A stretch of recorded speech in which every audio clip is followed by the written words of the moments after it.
edificação. Eu sou pré-trabalhista e gosto de ouvir muitos os pós-trabalhistas para saber os seus argumentos, o que é que ele pensa, ok? Mas vamos lá.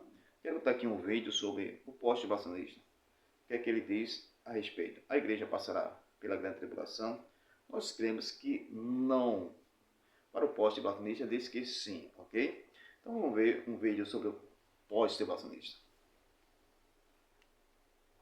Outros textos é mais provável que sim. Por quê? No versículo 21 aqui de Mateus 24, Jesus diz que haverá um tempo de grande tribulação sobre a terra, como nunca houve antes e nem haverá depois. E a partir do versículo 29, ele diz que depois da tribulação desses dias, nós veremos o sinal do Filho do Homem no céu, vindo com grande poder e glória. E com o sopro de uma trombeta, ele dará ordem aos anjos para reunirem todos os escolhidos de todos os lugares da terra. Mas em 1 Tessalonicenses 4, está falando do mesmo acontecimento e mostrando que primeiro os mortos em Cristo ressuscitarão e se juntarão aos filhos de Deus que estão vivos. Quando estivermos juntos, seremos arrebatados por esses anjos e levados a encontrar com Jesus nos ares, para viver com ele para sempre. E Apocalipse 3:10, que diz que Deus vai nos guardar do dia da provação. Os últimos dias vão ser como nos dias de Noé. Deus não livrou Noé do dilúvio, mas protegeu ele e a família da água. Os 3 jovens do livro de Daniel não foram livres da fornalha, mas por Deus estar com eles no meio da tribulação, eles não sofreram com o fogo. Então, se a igreja passar pela grande tribulação, mas Deus estiver com ela, ele pode livrar de todo sofrimento, mesmo no meio da tribulação. Verdade, né? Com Deus, das duas formas, nós estaremos seguros. Sim, o que importa é amar a Cristo e a sua vinda, pois quem está em Cristo não será enganado. Amém. E como que aprende mais sobre a Bíblia? É só ler a Bíblia e seguir o Léo.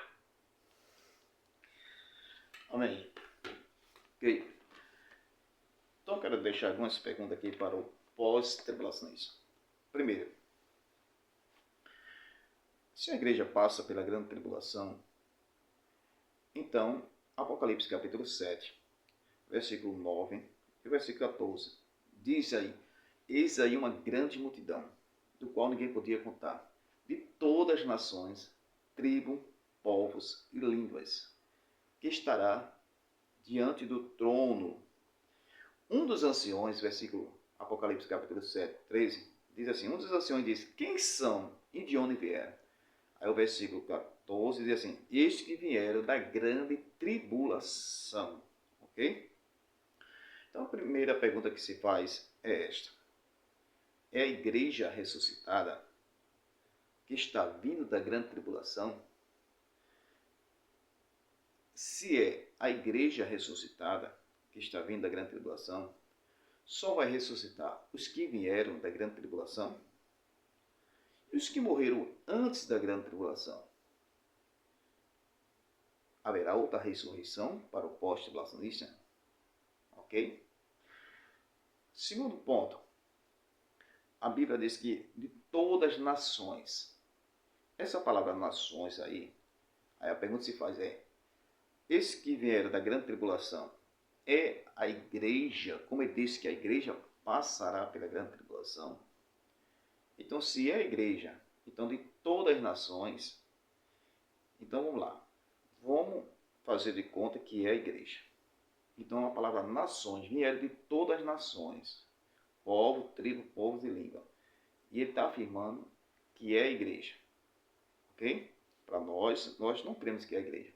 Para nós cremos que são as almas dos mártires que vão morrer no período da grande tribulação. A igreja já estará no céu, já foi arrebatada, e esses que vão morrer na período da grande tribulação são as almas dos que estarão perante o trono no céu, ok? O que acontece? Essa grande multidão está falando de nações. Então, vamos fazer de conta que é a igreja. Sendo a igreja, então vamos lá. Apocalipse capítulo 20, versículo 2, diz assim: e ele prendeu o grande e antiga serpente, que é o diabo, Satanás, amarrou por 1000 anos, lançou no abismo e ali encerrou, e pôs-o sobre ele, para que não mais enganasse as nações, que os 1000 anos acabasse. Depois importa que seja, por pouco tempo, seja solto, ok? Então, Satanás, que é o diabo, vai ser preso por 1000 anos para não enganar as nações. Só que essas nações aqui, aí eu pergunto, Apocalipse capítulo 7, 9 a 14, a grande multidão que está vindo da grande tribulação é a igreja, ok? Se é a igreja, essas nações. Então, quem são essas nações aqui que o diabo vai ser preso para não enganar as nações? Porque para o pós-tribulacionista, primeiro, Jesus vem, a igreja será tirada da terra, vai para o céu e volta novamente. Só que os ímpios serão destruídos, ok? Então, quem é que entra no milênio para reinar com Cristo? Na visão pós, quem entra é só a igreja. Então, só a igreja entra no milênio. Apocalipse capítulo 20, versículo 2 ao 3, diz que o diabo será preso para não enganar as nações. Que nação são essas? É a igreja novamente? Este é o problema para o pós-tribulacionista, ok? E acabando os 1000 anos, Apocalipse capítulo 20, versículo 7 e o 8, diz que acabando 1000 anos, o diabo será solto, enganará as nações. Que nação são essas? A igreja, ok? Vamos para a segunda pergunta para o pós-tribulacionista. Quando é que a igreja irá para o céu? Jesus disse, na casa do meu pai há muitas moradas. Eu vou e vou voltar, e levarei para mim mesmo, para onde estiver, esteja vós também. Quando é que a igreja irá para o céu? Na visão pós-tribulacionista, ok? E nessa questão que Mateus capítulo 24, 29 ao 31, nós cremos que Jesus vem em glória depois da grande tribulação. Agora aí, para nós, ele virá para Israel, julgamento das nações, e implantar o milênio, ok? Reinar aqui na terra por 1000 anos. Nós não cremos que será o arrebatamento ainda. O arrebatamento nós cremos que será antes da grande tribulação, ok? Mas vamos para outra pergunta. Para o pós-tribulacionista, quando é que a porta da graça se fecha? Na volta de Cristo. Então, quando Jesus vier, a porta da graça se fecha. Aí a pergunta se faz, quem é que entra no milênio para reinar com Cristo 1000 anos? Se só entra a igreja, ok? Então, Satanás vai enganar quem? Se ele coloca algumas pessoas que entram no milênio, que nascem no milênio, o problema é, já nasce sem salvação, porque a porta da graça, para ele, já se fechou. Então, quem nascer no milênio, já é um predestinado à perdição, porque para o pós, a porta da graça já se fechou. Então, o pós tem que responder isso aí. Então, a pergunta que você faz é, vai nascer pessoa no milênio? Porque a Bíblia fala sobre criança. As crianças vão brincar com o leão vai comer palha. E aí vai tudo isso que vai passar no milênio, ok? Então, haverá salvação no milênio?